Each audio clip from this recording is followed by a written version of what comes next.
Welcome up, everyone. I'm Mariquita Solis, the live stream host of all-creatures.org.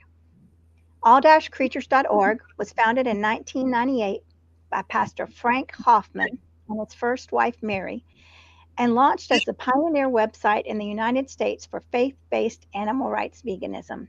Today, led by our executive director, Tams Nicholson, we exist for all people seeking current animal rights vegan resources and offer decades of free animal rights and vegan content, including a huge repository of vegan sermons and Bible commentaries, animal rights strategies, free vegan authored books, recipes, upcoming events around the world, and the works of various vegan authors, poets, and artists.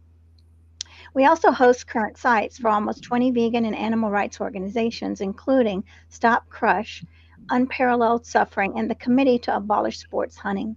We also maintain nearly 25 archival sites from animal rights, vegan activism of past decades. The bottom line is that we work to unite compassionate and empathetic humans across the globe from the past and the present who honor the dignity of each and every creature so that all beings thrive on a flourishing planet Earth. So today, I welcome everyone. Please let us know where you're joining from and make sure you give StreamYard permission to use your name. I'm excited to welcome Tera Gardner. Tera is joining us from California.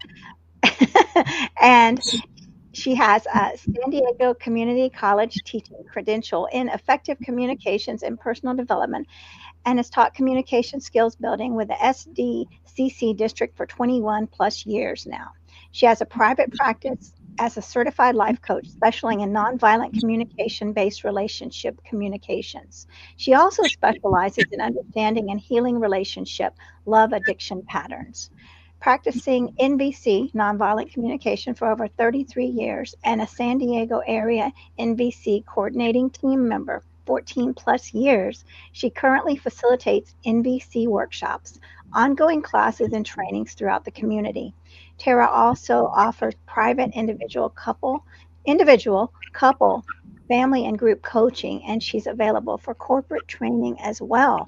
So this is a very important segment here, and I'm excited to have you here, Tera, because I really believe how important it is that we communicate in a peaceful manner, effective, peaceful manner. So welcome and thank you for sharing your vegan time with us. Oh, it's my pleasure to be here. Hello, everyone. This is wonderful. So, all right, let me ask you a couple questions. How did you become vegan? I think I was 17 years old, and I had a boyfriend that I was just wild about. And he was vegan, and just hanging out with him. And I mean, I was a seeker, I would say. I was a seeker of, the meaning of life and what's it all about. So I was attending yoga classes and, new thought things. And then when I just met this first love of my life, I think it just sort of, you know, I adopted it from him, through him, and then that was the beginning, and I haven't ever looked back. Well, that's wonderful. I'm glad you went out with him. He was a special guy. Yes. So that's amazing. And so when you did this, did you have a lot of support with your family and friends, or how did that go over? No, I didn't. No, I had support from him, through him, but I was in LA, and it was kind of the hippie era. I'm over 65, and so it was kind of common. It was acceptable to go to yoga classes and go to these kinds of things. So it wasn't really that challenging exactly for me. And then my mom eventually, she got interested in this, and I think she started to give up red meat, and she was much more conscientious through me. So. Well, that's good that you had an influence on other people, definitely. And good for your mom's health also. So, yeah. So how does the peace of not eating creatures manifest in your life today? How does the what? How does the peace of not eating creatures manifest in your life today? Oh gosh, well, I've been I started as a vegetarian, no eggs though, but just a smattering of raw goat dairy or raw dairy or something, and then I became vegan. But it's just really in alignment with my stand for nonviolence. I teach nonviolent communication. I am a stand for living nonviolently. So it's just in harmony with my ethics and my values. Definitely, it does make sense if you're teaching nonviolent communication that you would be eating in a nonviolent manner. I love it.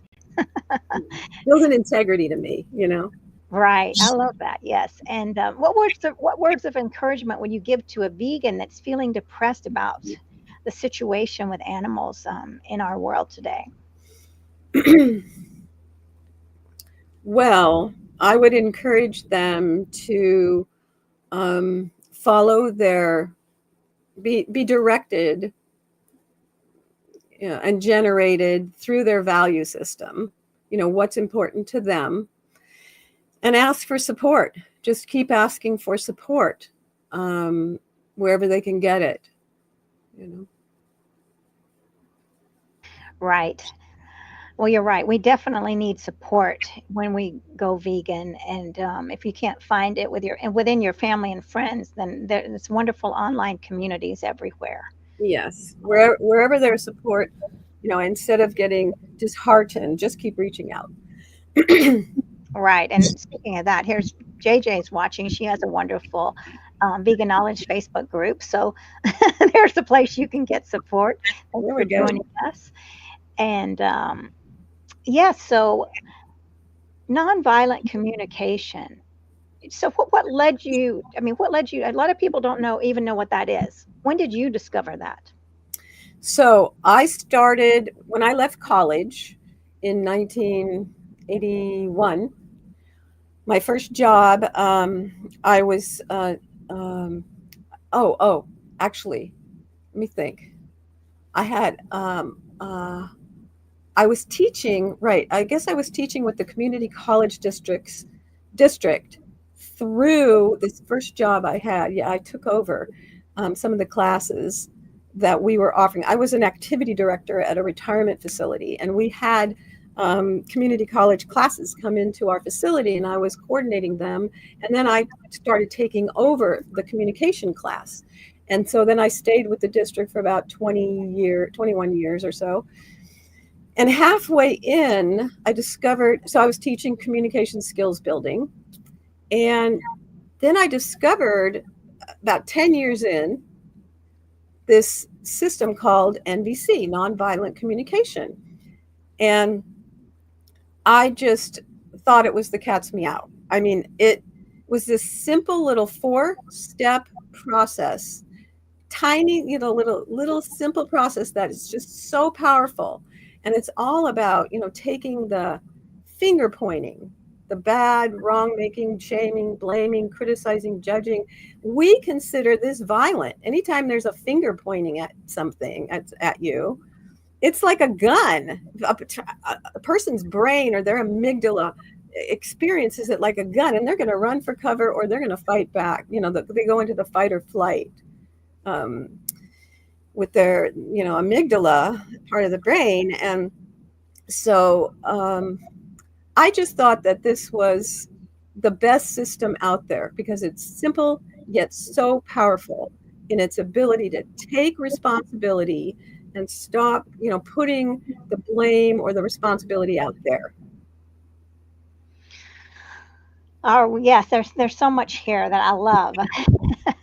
So and and yes, I could get very triggered when I see a finger pointing at me, or and definitely. So I'm very sensitive for one thing. So um, We vegans are.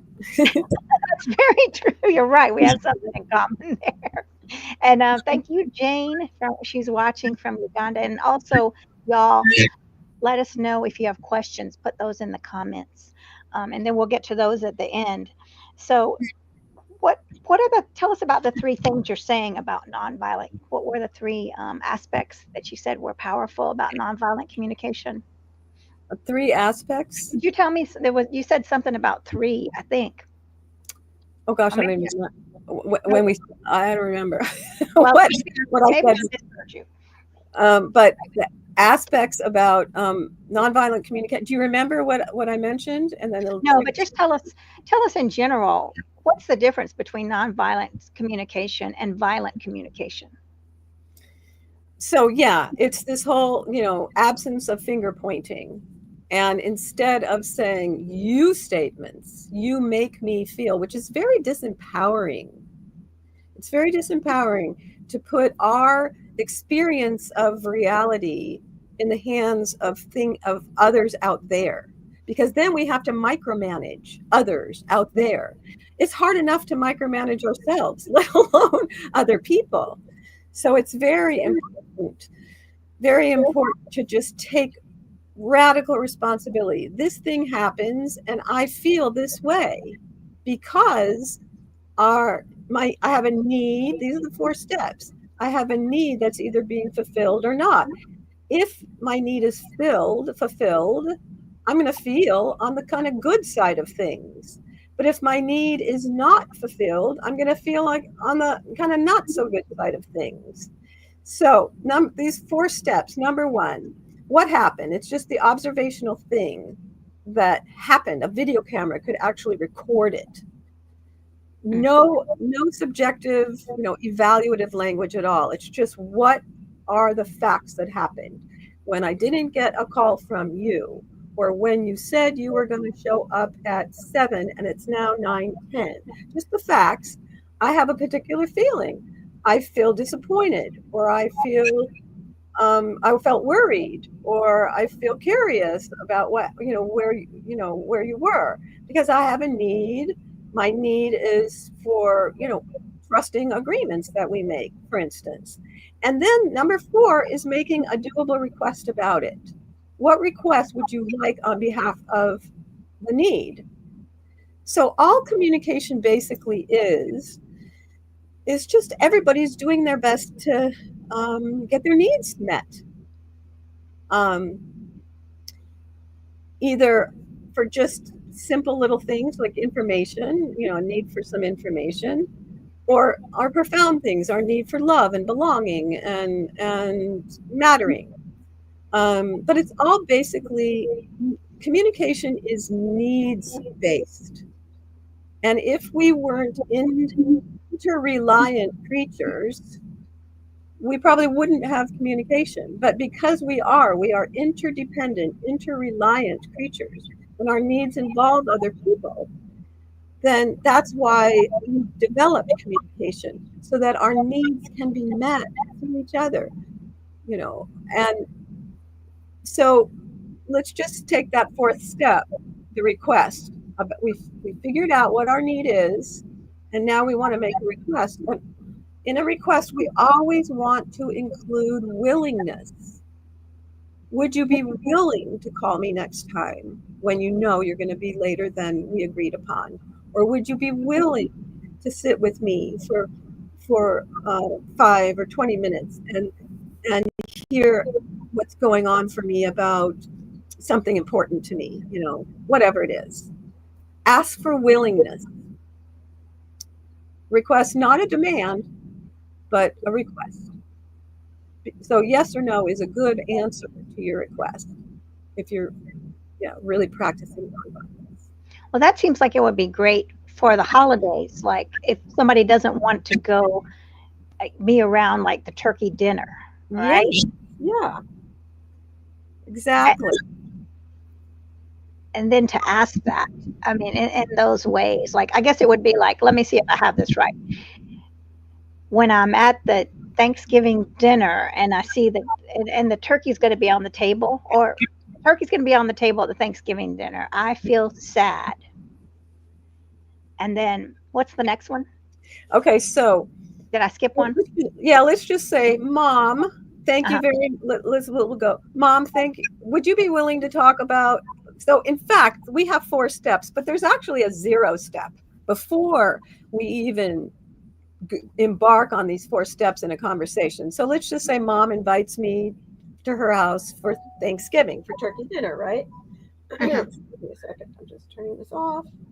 And I say, okay, mom, the 0 step. Let's start. Mom, would you be willing to talk with me about, the invitation to go to your house for Thanksgiving?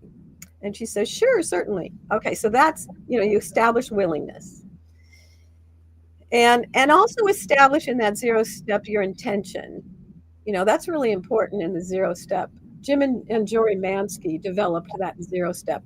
Marshall Rosenberg, by the way, developed this. This is his book, Nonviolent Communication, by Dr. Marshall Rosenberg. And he developed the 4 steps. Well, Jim and Jory Mansky are long-term practitioner facilitators, certified facilitators. They live in Hawaii, in Maui, and they developed the 0 step, which I like, to establish willingness and establish your intention. My intention, Mom, is thank you for being willing to talk with me about this. My intention is for connection, for honesty and authenticity and connection and closeness, for building closeness so that you know where I'm coming from and I know we hear each other. We can really hear each other's hearts about this. Okay, that's my intention. So then, okay, so she said, so it's established. And then we go into the 4 steps. The 4 steps. I'm turning on the heat here a second, excuse me. So, Mom, you invited me for Thanksgiving dinner. I really appreciate it, that you want to include me, and it's always a special time to come together with family, and that means a lot to me. And when I consider, that I've been on this vegan diet, this vegan lifestyle for such a long time, Mom, I have to admit that at this point now, I feel rather uncomfortable sitting at a table when there's a dead turkey on the table and I feel uncomfortable. That's my feeling. Because I have a need to be in integrity and in alignment with my values of nonviolence and I feel so sad when I think about all these turkeys being slaughtered with their heads just chopped. I feel so sad about it. It's really hard for me to feel comfortable enough to want to celebrate over this act of violence for me. And so I just really want to stay in integrity with my values. And so my request, Mom, is that you'll have some understanding for what's important to me about why I might want to decline coming. Would you be willing to maybe reflect back to me what my feelings and my needs are around this? Something like that. Okay, so I love that, and because now you're wanting to make sure that she understood, and you asked her, would you be willing to to make sure that she understood? You're not saying you don't love her, right? Not saying I hate your meal. To make sure that she understood that you're coming from a place of love, and that's so important. And validating each other is so important, and listening. These are the core foundations, is listening and empathy and kindness. And this is what you're asking for, is for an empathetic conversation. Right. So typically, we said that all communication is, for need fulfillment. And typically our needs are either for information or for connection. And so in this case, I want to establish some connection in that conversation, that she can connect with how I'm feeling. And then let's just say that, she's a novice at this whole system, and she'll say, well, I think, she maybe has a response like, well, what do you mean? Da, da, da, blah, blah, whatever. And I can just then I can put so we use the giraffe as our mascot to illustrate nonviolent communication, because we consider nonviolent communication from the heart, not from the head, not evaluation. Well, I think you, I think you should, I think, no, it's just, this is heart-centered communication. The head-centered evaluative communication is more the jackal. We use the jackal to illustrate that, because that's going to kind of bite your head off or go for the jugular, So I can put on my giraffe consciousness, and we even have ears that go over our head, giraffe ears, and I can listen to my mother, whatever she says, whatever way she responds. Let's just say she doesn't respond so with such as the depth of understanding and compassion that I'm wanting. I can then switch and put on my giraffe ears and my giraffe heart and my speaking, loving speech and compassionate listening, or I can put my giraffe technology on and I can just listen to her. So I hear, Mom, you're disappointed because you'd love the family to get together. You'd love all of us to be together. I hear that it's kind of disappointing for you, isn't it? So I can just hear her instead of, well, gosh, Mom, why don't you just, trust me and respect me? No, I don't have to do that. That would be, well, God, you're not respecting my wishes, Mother. No, I don't want to come back at her with this consciousness. No, I want to respond always with heart and deep understanding. Deep understanding is love. Deep understanding. Love to me is compassion. Compassion is deep understanding. That's what love in action looks like. And I think love is the only healing agent, really. I think that too, right. So I love what you're saying. If she comes at you, then somehow you have to not get triggered, and you've got to remember that you're being the giraffe, right? And what would the giraffe say, right? Because the jackal will attack back, and then you've got two people attacking. Exactly. And I work with couples a lot who are doing that. But you, no, you, and they're defensive.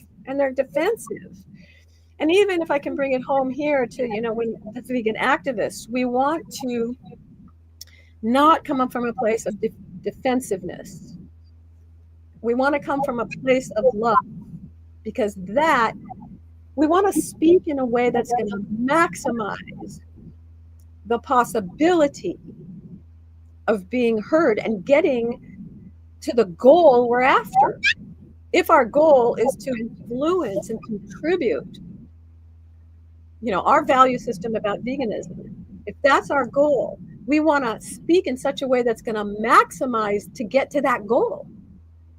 So if we are, if our amygdala is in fight or flight, either defending or withdrawing and running away, it's not going to, the goal is, we're not going to reach the goal as easy as we might wish.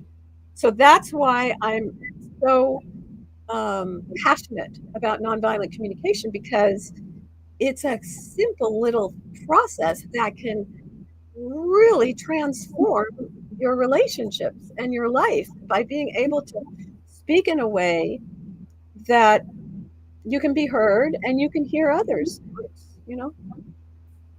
Right. And so this is very mindful, a mindful way of speaking. And so, and I would think, well, I personally, have to go slow and be aware of what I'm saying, right? Because a lot of times, in vegan advocacy, we feel like that we need to put people in their place and we need to shame them. They need to feel bad, right? And no. What's wrong with making them feel bad? Yeah, because So if we use this approach and have someone feel bad, then they're just going to shut down and they're going to be defensive, and they are going to then want to go into protection mode, and they're not going to be open. Like their amygdala is firing off and they're in fight or flight, which doesn't gain access into the neocortex where you can really be open, be mindful.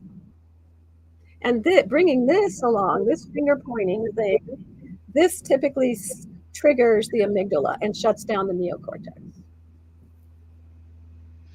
Well, it makes a lot of sense, right? So, I mean, this is a lot to practice. I mean, it's a lot to think about. But, and you said that, was it Martin? Wait, Marshall Rosenberg. Right, Marshall Rosenberg, yes, developed this technique. And yeah, this is the book again, once again, if you want to take a screenshot of this book, anybody? Nonviolent communication, right, yes. And what about, how is this applicable to oneself? Good question. Very important. In fact, Marshall has said it's probably NVC's most crucial application is to apply it to yourself, because, you know, if what do they tell the parents when they get on an airplane with their children? Put the oxygen mask on yourself first, right? So it's so important that we connect with our giraffe consciousness, with our hearts, so that we don't go into fight or flight inside our own mind and then have to like shut down or be defensive, you know. So it's very important that we get self-connected. And sometimes we do get triggered by certain things, and sometimes the best thing to say, which is still giraffe consciousness, to say, you know what, I notice that I'm really reactivated right now, and I'm really triggered about this issue, and so I decided I'm going to take a time out because I don't want to communicate from a place of defensiveness or fear or, you know, wrong making. I just don't. I'm going to take a time out for myself and get self-connected right now. And then I either go, Marshall used to call it go under your hat and give yourself self-empathy under your hat, or you can call empathy 911 and call somebody for some empathy and just say, hey, you know, I'm really hurting about this thing and I can't quite see the forest through the trees. Would you be willing to give me some empathy about this situation? So that's what you do. You know, when you're, you know, reactivated about something that's really important to you and you're upset and whatever. And I think to the degree that we can get really self-connected with our feelings are like a compass that guides us to the need underneath. Feelings are always a direct result of needs, like I said earlier. If your needs are met, you're going to feel good. If your needs are not met, you're not going to feel so good. So they can guide you to what the feeling is when you're not feeling so good. Like, oh, I'm just feeling really upset, I'm sad or whatever, because I have a need for, you know, maybe trust and reliability of agreements, or for connection, or for mattering, or for reassurance, or whatever our need is. Once we get connected on the needs level with ourselves, then we can connect on the needs levels with others. And when we're connecting on a needs level, rather than on shoulds and expectations and wrong making and blaming and labeling and fault finding, no. But when we can really connect on the needs level, like, so my mom had a need for, you know, she had a need for family cohesiveness, let's just say, and a need for, I guess maybe reassurance that family is important to her and still to me or something, you know. So what's the need that we can really connect on? And that is the key to like really having this loving connection. Right. And what I hear is that it's not this thinking this thinking conversation, but it's a feeling conversation from the heart. And I know a lot of times people, well, I've had interactions with people that are like trying to logically explain everything. And I'm like, I'm speaking to you. I'm really speaking to you on a heart, on a different level. And I ask that you come to this other level from here, but not here. Right. And so I would translate that to say, because if we're telling them, oh, they're coming from here, yeah, they're going to feel then, oh, no, I'm doing it wrong. So it'd be something like, I notice when you say what you just said, number one, when you said the observational thing, XYZ or ABC, whatever they said, I'm feeling, I'm feeling a little doubtful that I'm going to connect with it as much as I want. So I want to just see if I can translate it to what you're really feeling. And so you bring it. Don't even ask them necessarily, because they're in a different world perhaps. So you bring it. So what I'm hearing, so give me an example. Give me a real example, and we'll see what we can do. Well, let's see. I'll just make something up. I'm going to go, or let's see. I'm going to go with my friend tomorrow night to go eat dinner. He and I are, we're friends and we're going to work on things. And then, well, why would you do that? You never do that. Why would you go eat dinner at that time? That's not something you do all the time. I mean, that's, trying to explain it instead of kind of hearing oh, I'm going to have a connection with my friend and we're going to, kind of have an outing. But it's like now the logical mind is trying to explain it. Okay, so he would say something like that to you, you mean? Well, that's a made up, yes. Yes, that would be the response. Like, what do you mean? I mean, you never do that at that time. You never go out to eat at that time. I mean, yeah, so I would say, so if he says something like that, I would say, oh, so you're curious why I would connect with him. So it sounds like you're curious. You don't wrong make him at all. You just say, oh, I hear you're curious about, because I haven't done that before, and you're curious what prompted me to want to do something like that. You just hear them. I see what you're saying. Yeah, you hear their feeling. Oh, I get that you're curious. So let's do it for vegan. Let's do a vegan. Yeah. Another vegan example. A vegan activist example. Do you have one? A vegan activist. Okay, so if I was on the street, like I say, do you know how high? I mean, this would just be blurting out without thinking. High. You know how many animals die every year? I mean, 2 or 3 trillion animals are killed a year. Does that make you feel sad?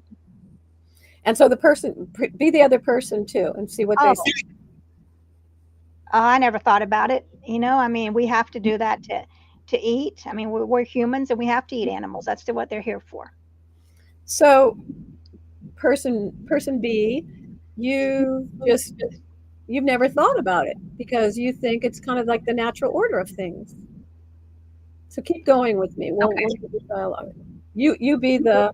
All right, I'll be the bad guy. I'm just kidding. Not really bad guy, right?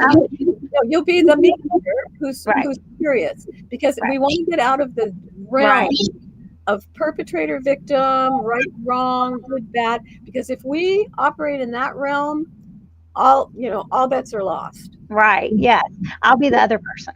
Okay. All right. So you just be a meat-eating person. I'll be the meat-eating person. Okay. So well, animals don't have feelings like we do. So you're thinking animals don't even maybe have feelings like humans have. Yeah, I mean, they're here for us to eat and for our use. So you have a belief that they are, I'm just hearing them. I'm just hearing this person. I'm not correcting them or educating them. I'm just focusing on hearing, because in fact, okay, I'll just pause this mock dialogue. Marshall used to say, always, always, always empathize before you educate. This is all your readers. Take your forearm art and tattoo that on your forearm. Empathize before you educate. Very, very important. This will get you far in life, and this will make a big, big difference in being able to contribute to life, as I know you all want to. Well, that's very true, right? And then, what you said, like I already lost points when I said bad guy. There are no bad guys.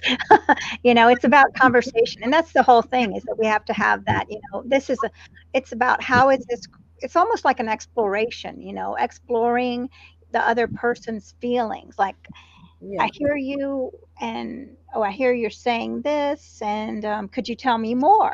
exactly. You want to be curious, and you don't want to, like, you want to just share something if someone is willing to hear. But if someone's not interested and they're not willing to hear, then maybe you want to take your beautiful giraffe consciousness elsewhere to people who are willing to hear, you know? Yeah, I love that. So then, if I was, I guess if I was the other person and didn't want to hear it, then what would you say to end the conversation? I would say, well, do you have, when I heard them, let's just say I heard them, and they would say, what then?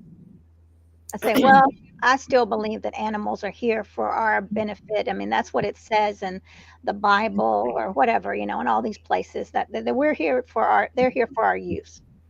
Got you. So your position, you're pretty clear about your position that animals are here, for food. Even in the Bible, that it seems clear to you that the Bible is saying that animals are here for human survival, right? Right. May I ask you a question? Yes, you may. Thank you for asking that. Would you be willing to hear, from me, like a vegan activist? Would you be willing to hear some of the points about why veganism is important to me? And the person can either say yes or no. You as the meat eater, you can say yes or no. So if the meat eater says no, I'm not willing, you say, okay, thank you though for at least hearing my question. That option A. Option B, if they say yes, I am willing, then you can share. Then you share from your heart, Right. I love that. right? Yeah, It's yeah, so I know. simple. And it's funny because so many people, I mean, the way that we do place judgments on other people. I mean, a lot of people, you say vegan and they think, oh my gosh, you know, right away. So, I mean, the letting go of the labels, right, and the name calling is so important. It's so important because anytime anybody gets name calling, it's this guy. That's the finger pointing. It's like a gun. They see this, it's going to bite your head off. It's going to go for the jugular, and they're going to run. They're going to shut down, run, or fight with defensiveness. Right. And I think what's important is to let go of this, like like I said, like the good and the bad guy, the winners and the losers. I mean, to let go of that mindset. Absolutely. We in nonviolent communication, we want to really deliberately practice getting out of the paradigm of perpetrator victim, right, wrong. We want to just get out of that whole paradigm, and we want to just come from a place of, okay, what is this person's need? What are the needs? All the needs on the table, and can we connect on the needs level? On the needs level, this person might just have a need to be understood about his position and respected. Usually, it's a need for respect and for understanding, and that's where compassion comes in. If you can deliver that respect and understanding, if you can deliver that to a person, that's very disarming, and then usually they can be open to hearing your position that might be different from theirs. Well, that is very true, and it reminds me of I've studied or read a lot and studied about Chris Voss, who's an FBI negotiator, and he talks about empathy as like your most powerful tool. And I love what you said about empathy first. Yes, that's why I really emphasized tattooing it on your forearm. Empathy first. Okay, yes. And then, so what's the difference between empathy and sympathy? Oh, well, empathy is like compassion. It's made up of, let's say, Latin com, with, and passar, I think, is the like to walk. So you're walking with a person, side by side, seeing from their perspective. Walking in their moccasins, seeing from their perspective, their experience. You're not walking ahead of them, guiding them, thinking you know best, or you're not walking behind them in judgment. You're with them. You're hearing and understanding where their heart is and where their value system is and what's important to them and in this moment. You're with them. That's compassion or empathy. And sympathy, I think, is you're feeling sorry for someone rather than really being with where they are.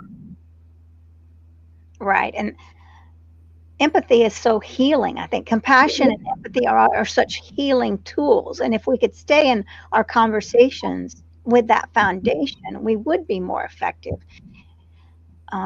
So what would you say would be the most important thing? I guess the most important thing is the empathy, but I mean, like, where do you see our vegan activists really sabotaging themselves?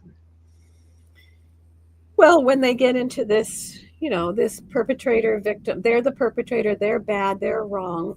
That's when it sabotages the whole possibility of really being able to contribute something that's just so valuable.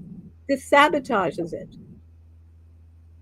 Well, what about the idea that I've heard a lot is people say you don't really love animals if you eat them. To say that to a Well, that idea. I mean, or to say it to somebody, well, you say you're an animal lover. Well, you're not an animal lover if you eat them. But if someone were to say that, doesn't that feel like finger pointing, wrong making? Like it's combative.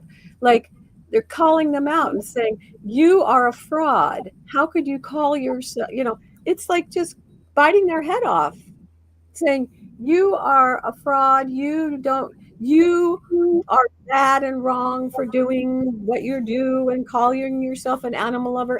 How dare. That is not the approach of nonviolent communication whatsoever. We would say instead, I know you're an animal lover. You say you're an animal, and I believe you are. I mean, you have pets and you have chickens and goats and cats and dogs in your house. I know and birds. I know you're just amazing animal lover. I have to admit, I feel a little curious. Would you be willing to help me understand? I feel a little curious how you could eat animals then, because I'm vegan and I'm an animal lover too, and I know you are. I just want to understand. Like I'm really curious. It's not to wrong make them. It's for my real curiosity. I feel really curious to understand that. Would you be willing to share with me your position about that? But really from a place of sincerity, sincere curiosity, not wrong making. So you would say, would you be willing to share your thoughts about veganism? Or what would you say?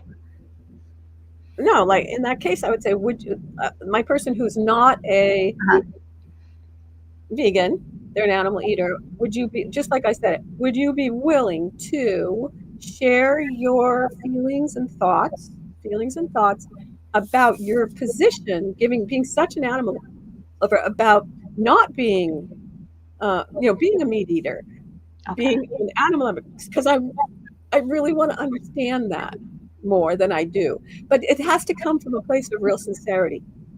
Otherwise, it won't work. Because if they get a smattering or an energetic feeling like they're being made wrong and they're just a setup to be saying, see, you're a fraud or something, whatever, then it won't work. It has to, there's an energetic of nonviolent communication that it really has to be authentic and sincere. So, well, these are great. Yeah, go ahead. just these 4 steps, these little 4 steps, so simple. I really recommend, especially for vegans, to get this book. I mean, and to really start studying. I offer, I mean, maybe I could offer to your viewers sometime a basic introduction or something, because it's, yeah, it's powerful. Yeah, well, let us know if you're watching, if you're interested in that. And so, and tell us a little bit, I mean, about your practice. I mean, you say that, individuals, group, and relationships too. And it seems like it's very common in this, unfortunately, in this time period of time where there's a lot of violent verbiage that's being, that it's becoming more acceptable. And I mean, for me, hearing that, I mean, if I was out, I don't know how to really deal with that. Give me an example. Well, I think normalizing, I guess, putting down, I guess, minorities in some cases, it's upsetting, and how it's, I think we always have to be very careful about how we speak, because it can be easy for us to sound, I mean, it can be easy for us to put down minorities without even being aware of it. So that's why this nonviolent communication is so important, about how we speak in regards to other people, and I feel like during this time period, there's a lot of, I mean, just putting down of, I mean, a lot of putting down of women without even knowing it. Yeah, I'll say this. Most of us have have been trained or developed or taught, this finger pointing language. You make, from the time we're young, you make mommy and daddy so angry when you don't pick up your toys. They're taught that from very, very young that we are responsible for even our parents' experience of reality. And therefore, what follows is that others are responsible for our experience of reality. So we've been taught this language. So often, especially when we're stressed, we will default to that. You make me so angry, or you're such a label, or you should, or whatever. We'll default to that. And it's very important to recognize that that is common and can easily happen, and to be patient and kind and compassionate with yourselves and others about that. So if you see someone defaulting to that, or yourself defaulting to any kind of labeling or finger pointing or wrong making or anything, just to be gentle with yourself and compassionate with yourself. Oh, yeah, it's just a habit. It's just a habit pattern. And like I tell my clients, Rome wasn't built in a day, nor can it be unbuilt and rebuilt in a day. So it's a process, and it takes a long, long time, perhaps, to really, turn things around where you more and more you get regular, able to access using this method of communication rather than the other. And it's just practicing. It's like learning a new language. It is, and it takes practice, like anything. You want to become proficient at whatever, you practice, practice.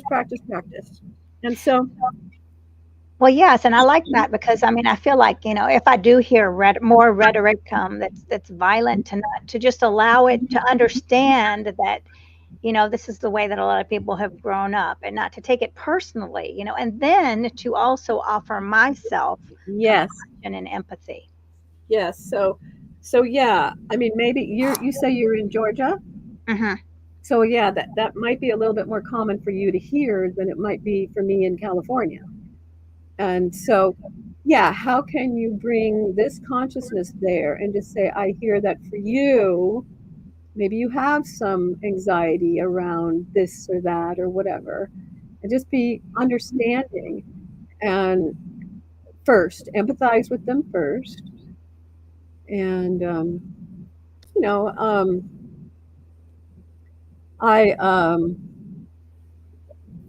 this happened to me actually. It's coming to my head to share this. I was at a Whole Foods market a couple months ago, and I was walking out with my bags, and a gentleman was walking in with his bags, and he said to me, "Kike, bitch." Cunt. I mean, he said this to me, and I was just shocked. I mean, I thought, what?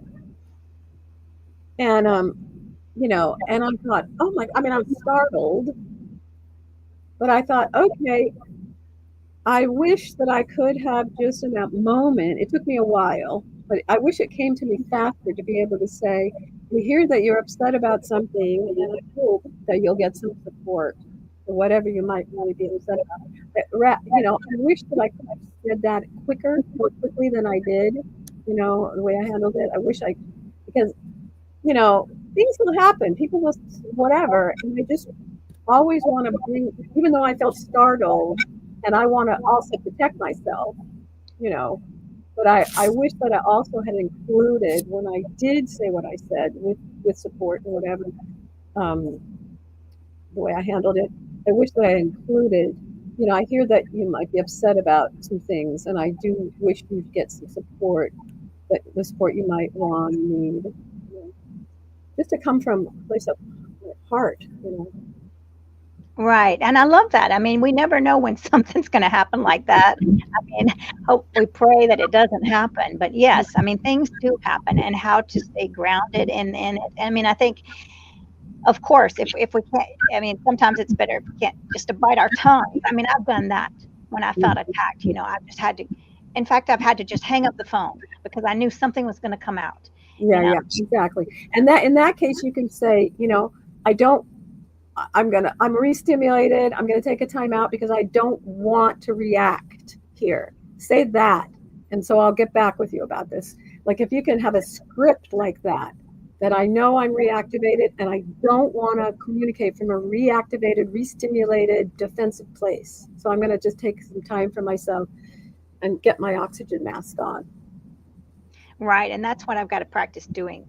I mean, just in general. I mean, I think all of us can, you know, to Yeah, practice like, you know, oh wait, I'm going to need a timeout, right? exactly. I need a time out for myself because not you, didn't make me. I feel reactivated right now about something. When you own it like that, that's much more invitational rather than putting it on that other person. And it's much more empowering. It's really empowering instead of, you know, waiting for that other person to do it just right. No, we are going to take care of ourselves. Right. And I did say to that guy, excuse me, I did say, I'm remembering, I said to that guy, I feel really uncomfortable about what you said to me. I said that. But I wish that I had added that last piece, you know, of, it sounds like you're upset with something and I hope you get some support. I wish that I had added that, you know, from my heart rather than just telling it. Like I didn't empathize with him, you know. So I'm still, even though I'm a long time trainer, teacher, you know, whatever, still I see I get thrown, you know, thrown off myself too, you know. right. Yes, I know. No, I know what you mean. I get thrown off too because of the way that I've been brought up and because of the society. You know, you're seeing it all the time. You're not Right, seeing nonviolent communication all the time. So yeah, right. and I don't see any questions. I just want to say, but there's plenty of questions. We only have a few more minutes anyway, but so I mean, I could talk about this all day long, but Me too, because me too. I feel very triggered and I've heard it many times. You made me feel this way. And I think, well, first of all, if I have the power to make you feel that way, you just made me feel very powerful. I don't think you wanted that, you know, but, and then I think you know, I'm not responsible for your feelings. My behavior probably caused a feeling. And then we could, okay, you tell me because Yeah, I want to coach this because this is okay. really important. So the stimulus is not the cause. The stimulus is the stimulus, you know, and I feel what I feel or have needs that I have, but it's just the stimulus. So someone could do whatever, basically. I mean, and my reaction is up to me. Nobody causes me to feel the way I feel. So then what would you say, like if I started cussing at you, then you would never say, so you would never say, how would you say, okay, let's just, all right, I'm getting confused. Let's say I have a friend that speaks badly to me, and I'm going to ask that friend to not speak badly to me. I wouldn't say that this speaking needs to stop, or how would I, how can you say that? Good example. So I would say, friend, when you speak, so 4 steps, you use your 4 steps. When you speak the way you are speaking to me, I feel really uncomfortable about it because I have a need for respect and consideration and connection and I feel really worried that the way you're speaking with me, I'm going to lose that connection. I'm wanting a connection with you. And I'm doubtful that I'm going to be able to stay as connected as I want to stay with you if it's going to go down that track. So would you be willing to speak with me in a way that just shares your, what you're feeling and what you're needing or can I just guess for you and just can you follow my lead? Whatever, just ask for what you want. I love it. So this is, yeah, you're right. It's not something that, you can, it's something that you can practice every day, and it's not something you learn overnight because we're so conditioned against it. So Right. So I remember one time my mother was speaking to me in a way that I wasn't enjoying about, I think, my spiritual teacher. And I said, Mom, I'm really uncomfortable with you speaking that way about this subject. And she said, well, I'll speak any way I GD please. And I, or whatever. And I said, oh, okay, that's fine, you can, but I'm not going to be around to hear it because I'm really uncomfortable. So I'm going to leave now. So that's something you can do too. that is very true. You're right. Yes, you're right. You can be with your mother when she's speaking in a loving fashion, but as soon as it goes to the abuse or the hurtfulness, then you can step away. And I love the way that you're speaking. You're using your voice to stand up for yourself, and it's not in a disrespectful way. It's a Right. way of setting boundaries through loving words. Right. And I'm never even going to call her names like abusive I'm never going to even do that. I'm just going to say the observational thing. When you're speaking to me, the way you're speaking to me, because abusive is sort of evaluative. So we completely stay away from any evaluation. When you're speaking to me the way you are, I feel uncomfortable because, this is something important to me. And would you be willing to not say those things? And she can say yes or no. And if she says no, I'll say what I want. And I'll say, okay, you can, that's fine. But this is how I'm gonna take care of myself. And I can just be empowered. I don't have to have a fight and wrong make her and call her a critical mom or abusing mom. I don't have to do that. I can just stay in my center, holding on to myself and my values, and come from a place in my heart, and say, this, this doesn't meet my need for the kind of respect I want about something so important to me. Right. And I see how we really have to be mindful. I need to be mindful. Because I'm caught in this way of speaking, like you're saying, like putting labels on it, like I said, abusive, but just letting it be in that way of speaking without any label. Right. So this is something that I will have to work on, and I encourage everyone to work on. And I see that we're coming to the end of the hour. So how can people get a hold of you, Tera? Oh gosh. Should I mean, Tell us what you have done. What's going on with you. Yeah. So Tera Gardner. You haven't put my last name up there, so maybe my last name. I'm in San Diego, and I can be reached through helpmyrelationships.com or love911coach.com, and maybe through Mariquita, you can get, can they access? Definitely. Yeah, and and I'll give even a phone number to Mariquita if someone wants my phone connection. I don't know if I should give it here live, but Yeah, you can give it to me. I mean, they can if you reach out to us at All Creatures, and comment on the videos. I mean, then we can get the information. But you said, what was the website again? um, well, my website is, that was my Gmail at Oh, Gmail. Sorry. Helpmyrelationships at gmail.com and love911coach at gmail.com. And the website is love911coach.com, or I think relationship, well, I can't even remember now. SOS. Just through that one, I think. Yeah, Love 911 Coach. Love 911 Coach. All right. And let me remind everyone here to go to um, www.all-creatures.org to check out the hundreds of thousands of pages of free resources updated daily, 7 days a week, without break, or sign up for our weekly newsletter. Be sure to search vegan churches on our site to find vegan faith-based resources near you.